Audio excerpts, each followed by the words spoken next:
जैन बच्चों, इस समय आप लोग महामना इंस्टीट्यूट के यूट्यूब चैनल से जुड़े हुए हैं और इस चैनल में मैं आप सबका स्वागत करता हूं। आज हम लोग class 10th mathematics Hindi medium NCERT book के चैप्टर 6 त्रिभुज यानी ट्रायंगल्स के प्रश्नावली 6.4 के क्वेश्चन नंबर 3 को देखने जा रहे हैं।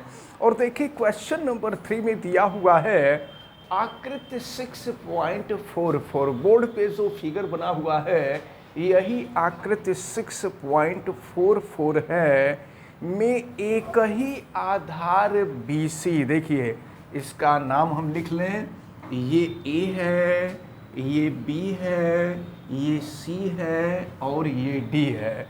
तो आपसे कहा जा रहा है एक ही आधार BC। देखिएगा फिगर में ये है आधार BC और इस पर दो त्रिभुज बने हुए हैं।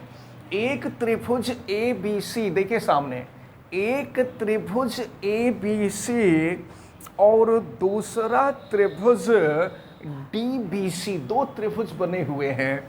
एक त्रिभुज ये ऊपर के तरफ बना हुआ है ABC और दूसरा त्रिभुज नीचे के तरफ बना हुआ है DBC। तो आपसे कहा जा रहा है और कहा जा रहा है कि यदि AD फिगर देखिए AD और BC एक दूसरे को बिंदु O पर काट रहे हैं। ये जो बिंदु है बिंदु O पर ये एक दूसरे को काट रहे हैं, तो सिद्ध कर दीजिए area of triangle ABC। ABC की एरिया और DBC की एरिया का जो अनुपात होगा वो AO/DO होगा। तो अब इसके लिए सबसे पहले प्रश्न में जो चीज़ दिया गया है उसको हम लोग अपने शब्दों में लिख लेंगे। तो चलिए लिखते हैं। दिया है एक ही आधार, प्रश्न को ही अपने लैंग्वेज में लिख लिया जाता है। एक ही आधार BC पर दो त्रिभुज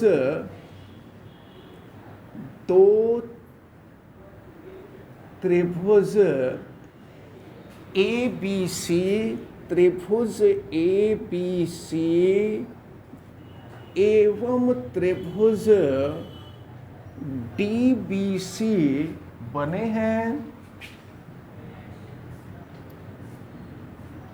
हैं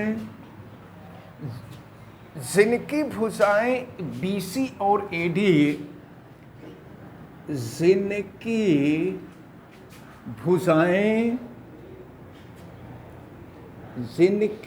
भुजाएं AD और BC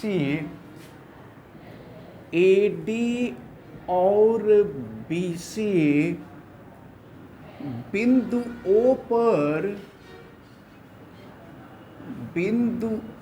पर प्रतिच्छेद करती हैं।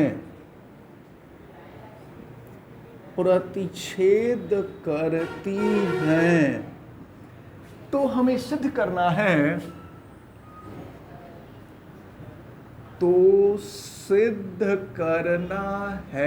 कि देखिए प्रश्न में क्या दिया है, एरिया ऑफ त्रिभुज ABC। ये है आपका एरिया ऑफ त्रिभुज ABC अपान एरिया ऑफ त्रिभुज DBC इज इक्वल टू, आपको सिद्ध करना है AO/DO। तो ये जो दिया हुआ है AO/DO ये हम लोगों को सिद्ध करना है। तो चलिए अब हम लोगों को प्रूफ करना है, लेकिन जानते हैं इसके पहले हम लोगों को एक छोटी सी रचना करनी पड़ेगी। और एक चीज़ मैं बता दूं, ये क्वेश्चन बहुत ही इंपॉर्टेंट है। कई बार ये सब क्वेश्चंस हमको याद हैं, कई बार बोर्ड के एग्जाम में पूछे गए हैं। देखिए एक काम करते हैं, A से हम BC पर लंब डाल दे रहे हैं। देखिए A से BC पर लंब डाल दे रहे हैं और इसको हम D मान लेते हैं। और इसके बाद फिर D से डी से भी हम BC पर लंब डाल दे रहे हैं, तो डी तो है, इसको ई मान लेते हैं, इसको ई मान लेते हैं और इसको यफ मान लेते हैं। लंब है, लंब हमेशा 90 अंश का कोण बनाता है, ये याद रखे रहिएगा, ये 90 अंश का कोण है। और जानते हैं फिर क्या करेंगे हम लोग, फिर इस त्रिभुज और इस त्रिभुज, दोनों त्रिभुज को हम दिखा देंगे कि ये दोनों त्रिभुज समरूप त्रिभुज है। तो फिर देखते हैं, पहले रचना, जो काम फिगर में अपने मन से करते हैं, जो चीज फिगर में दिया नहीं होता और जिसको अपने मन से हम करते हैं, तो उसको यहाँ रचना करके लिखा जाता है, कंस्ट्रक्शन होता है कि बिंदु ए और बिंदु डी से BC पर क्रमशः AE एवं DF लंब डाला, लिखा जाएगा। बिंदु A एवं बिंदु D से BC पर क्रमशः AE एवं DF लंब डाला। ये काम रचना का था, हम लोग अपने मन से किए। अब देखिए, अब हम लोग सॉल्व करना शुरू करेंगे। अब ये जो दोनों त्रिभुज हैं, दोनों त्रिभुज को पहले हम लोग दिखा दें कि ये समरूप त्रिभुज हैं। त्रिभुज सामने देखिए, त्रिभुज AO, चलिए O को हम यहाँ लिख देते हैं, त्रिभुज AOE और त्रिभुज DOF, इस दोनों त्रिभुज में तो लिखा जाएगा। अब यहाँ पर हम लोग सत्यापन शुरू कर रहे हैं, सत्यापन यानी प्रूफ शुरू कर रहे हैं। त्रिभुज AOE एवं त्रिभुज DOF में जरा ध्यान दीजिएगा आप, यह कोण 90 अंश का है और यह कोण भी 90 अंश का है, क्योंकि हमने लंब डाला है, लंब हमेशा 90 अंश का कोण बनाता है। तो लिखा जाएगा angle AEO is equal to angle DFO, और ये दोनों 90 डिग्री का है। तो यहाँ लिख देते हैं angle AEO is equal to angle DFO, और ये इज इक्वल टू 90 डिग्री। और ये 90 डिग्री क्यों है, इसका कारण भी आपको सामने लिखना पड़ेगा। तो यहाँ लिख देंगे BC पर लंब है, BC पर डाले गए लंब हैं, या लंब भुजा केवल लिख देते हैं तो भी काम बन जाएगा, लंब भुजा। और देखिए फिर एक कोण तो बराबर हो गया। अगर यहाँ फिर देखें तो ये कोण और ये कोण, दोनों कोण शीर्षाभिमुख कोण हो जाएंगे। और आपको पता है कि शीर्षाभिमुख कोण भी आपस में बराबर होते हैं, यानी कोण AOE इज इक्वल टू हो जाएगा कोण FOD। ये दोनों बराबर हैं, और ये दोनों बराबर इसलिए हैं क्योंकि ये शीर्षाभिमुख कोण है। लिख दिया जाएगा यहाँ पर angle AOE is equal to angle DOF, और ये बराबर क्यों है, तो इसका कारण यहाँ लिख देंगे शीर्षाभिमुख कोण, शीर्षाभिमुख कोण, क्योंकि शीर्षाभिमुख कोण आपस में बराबर होते हैं। अब देखिए दोनों त्रिभुजों के दो कोण बराबर हो गए, तो जब दो कोण बराबर हो जाएंगे तो A समरूपता कसौटी लग जाएगी। फिर यहाँ लिख दिया जाएगा A समरूपता कसौटी से दोनों त्रिभुज यानी ट्रेंगल AOE समरूप त्रिभुज DOF। अब जरा सुन लीजिए, दो त्रिभुज समरूप हो गए, ये त्रिभुज और ये त्रिभुज, दोनों त्रिभुज समरूप हो गए। तो समरूप त्रिभुज की भुजाओं के अनुपात भी आपस में बराबर होते हैं। तो फिर क्या होगा, इस त्रिभुज की भुजा AE और इस त्रिभुज की भुजा DF का जो अनुपात होगा इस त्रिभुज की भुजा AO और इस त्रिभुज की भुजा DO के अनुपात के बराबर हो जाएगा। फिर CPST से यहाँ लिख देंगे, अतः ये हो जाएगा AE upon DF is equal to हो जाएगा AO अपान DO। तो ये हो रहा है CPST से, यहाँ लिख देंगे CPST से, यानी corresponding parts of similar triangle. अब जरा ध्यान पूर्वक देखें, इतना तो हो गया, लेकिन प्रश्न में आपसे क्या कहा जा रहा था? प्रश्न में आपसे कहा जा रहा है कि त्रिभुज ABC का क्षेत्रफल और त्रिभुज DBC के क्षेत्रफल का अनुपात इसके बराबर होगा। तो अब जरा दोनों त्रिभुजों का क्षेत्रफल निकालें। देखिए यहाँ निकाल रहे हैं एरिया ऑफ ट्रायंगल ABC का एरिया। देखिए तो त्रिभुज का क्षेत्रफल बराबर होता है 1/2 आधार गुणे लंब, तो ये हो जाएगा आपका 1/2 और आधार ये ऊपर वाले त्रिभुज का देखिए, तो ये जो आधार है ये आधार BC है, और फिर इसके बाद ये हो जाएगा आपका, चलिए अब जो है हम देखते हैं, तो त्रिभुज ABC का क्षेत्रफल 1/2 आधार, देखिए इसका आधार हो जाएगा BC और लंब यही हम लोग डाले थे AE, तो ये हो गया AE। तो पहले वाले त्रिभुज ABC का क्षेत्रफल निकल गया। अब इसी तरह से नीचे वाले त्रिभुज का क्षेत्रफल निकालें, एरिया ऑफ ट्रायंगल DBC, ये भी हो जाएगा 1/2 आधार गुणे लंब, तो ये हो गया 1/2 आधार हो जाएगा BC, और लंब जो है यहाँ पर DF है। तो अब देखिए इन दोनों के क्षेत्रफलों का अनुपात निकालना है।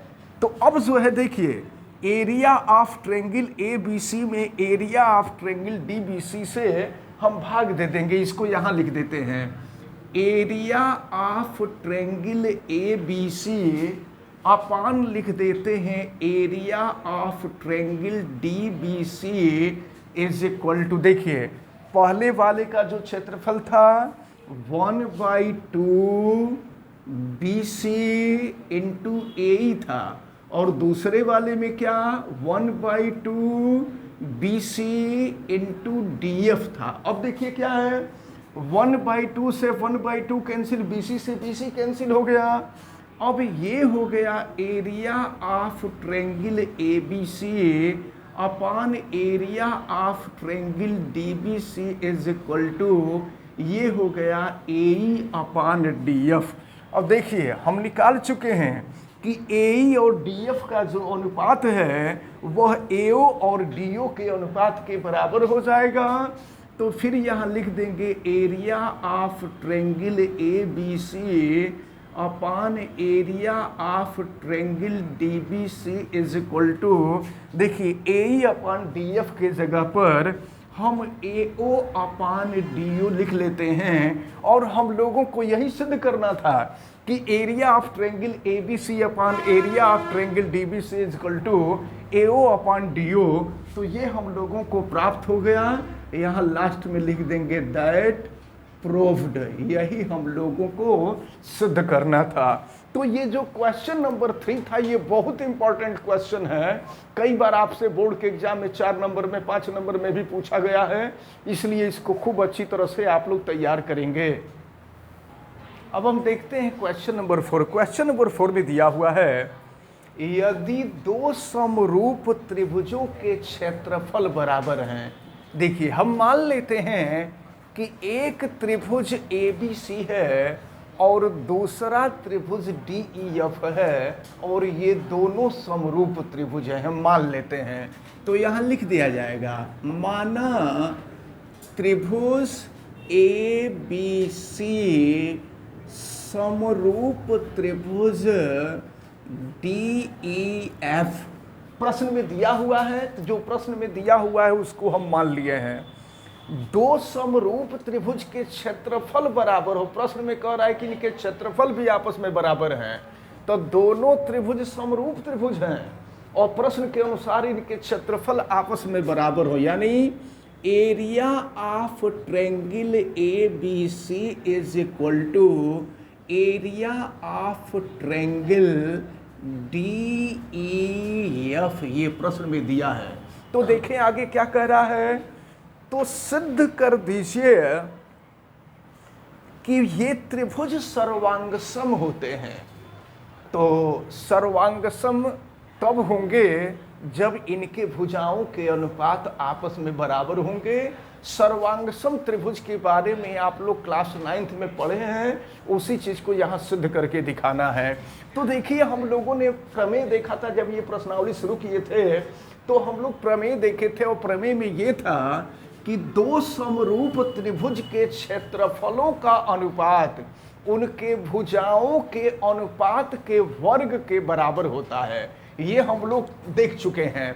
तो यहाँ लिखा जाएगा प्रमेय के अनुसार, ये प्रमेय है हम लोग देख चुके हैं, प्रमेयानुसार यहाँ लिख देंगे प्रमेय के अनुसार।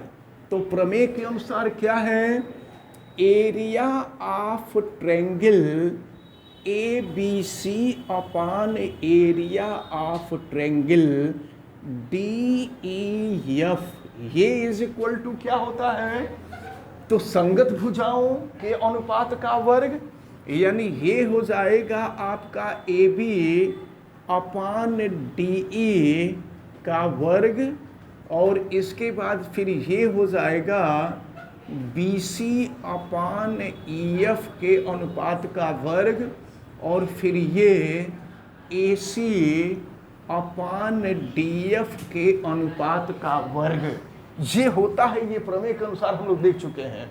लेकिन प्रश्न में क्या कह रहा है, प्रश्न में ये कहा जा रहा है कि ये क्षेत्रफल दोनों आपस में बराबर हैं।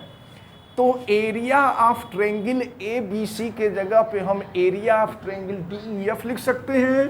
तो देखिए यहाँ लिख देते हैं area of triangle A B C के जगह पे हम लिख देते हैं area of triangle D E F upon हो जाएगा area of triangle D E F.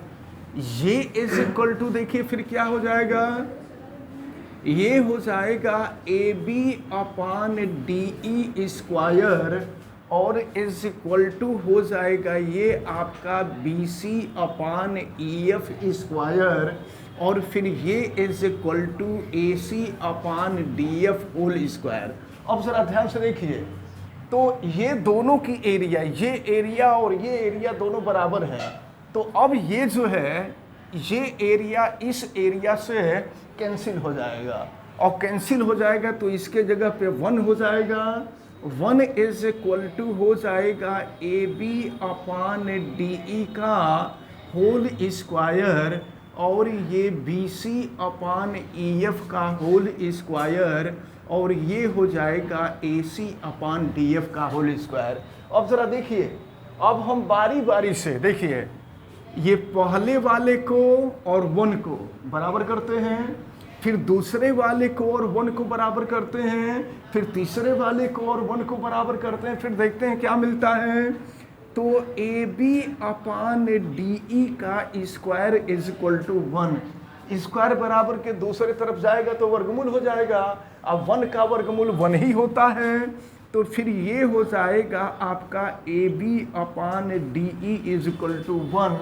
फिर क्रॉस मल्टीप्लिकेशन कर देंगे तो A B is equal to हो जाएगा डी ई। देखिए फिगर में ये ए बी और ये डी ई दोनों आपस में बराबर आ गए। अब इसके बाद पहला और दूसरा, ये 1 और दूसरे को बराबर करेंगे, तो B C upon E F का whole square is equal to 1। यहाँ भी स्क्वायर को हम बराबर के दूसरे तरफ करें, वर्गमूल हो जाएगा, 1 का वर्गमूल 1 होगा। फिर ये हो जाएगा B C upon E F is equal to 1, cross multiplication कर देते हैं, B C is equal to हो जाएगा ई एफ। फिगर देखिए, ये बी सी भी ई एफ के बराबर हो गया।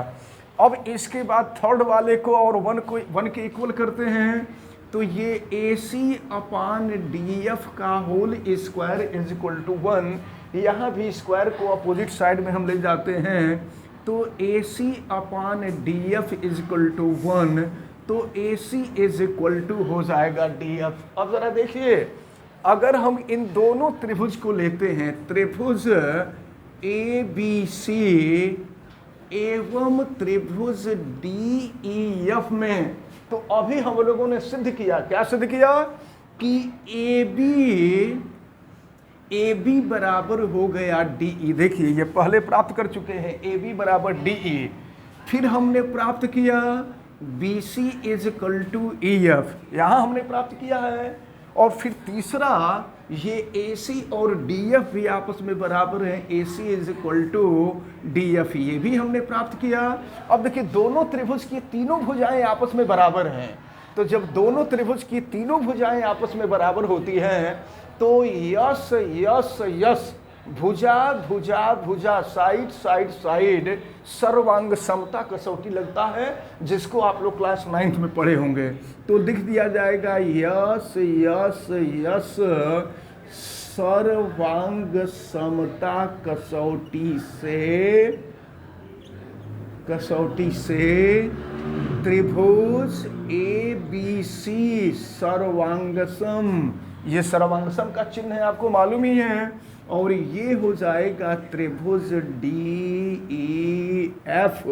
तो ये दोनों त्रिभुज जो है सर्वांगसम हो गए। और प्रश्न में हम लोगों को यही सिद्ध करना था कि अगर दोनों त्रिभुजों के क्षेत्रफल आपस में बराबर हो तो सिद्ध कर दीजिए कि दोनों त्रिभुज सर्वांगसम होंगे। और हमने सिद्ध कर दिया कि दोनों त्रिभुज सर्वांगसम हैं। फिर यहाँ लास्ट में लिख दिया जाएगा दैट प्रूव्ड या हेंस प्रूव्ड, यानी यही हम लोगों को सिद्ध करना है।